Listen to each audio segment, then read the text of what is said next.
All right, welcome back everybody. It's great to see you again. So now we're going to take a look at the Quirky supplement prompt. This is one of the more challenging but often more fun supplement essay questions. So first of all, let's talk about what we mean when we say quirky supplements. So quirky just means strange or unusual, but in a way that's kind of cool and creative. So like these girls with their cool outfits, or Luna Lovegood from Harry Potter.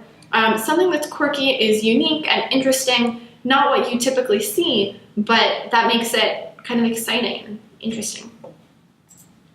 So when schools ask quirky or unusual creative questions, what they want you to do is to respond in a way that really shows off the creative side of your personality. So some top tips for responding to quirky supplement questions. First, using anecdotes can be a great way to respond to a quirky question. So your anecdotes can help you tell a personal story that really shows your engagement in answering the prompt.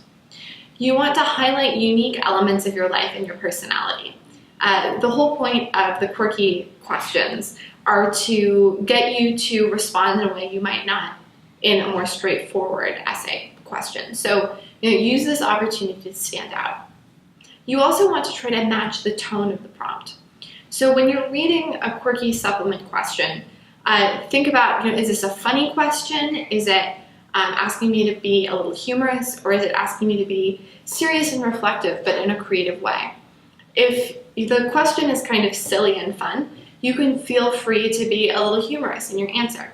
But if the tone of the question is more serious, you're going to want to match that in your response.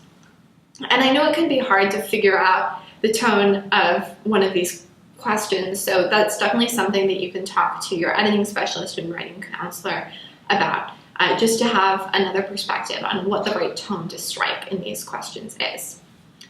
It's also important to remember that with quirky supplements, your essay structure can really vary. You don't necessarily need to stick to a introduction, body paragraph, conclusion kind of format with these essays. They're asking you to think outside of the box, and you can do that with your structure too.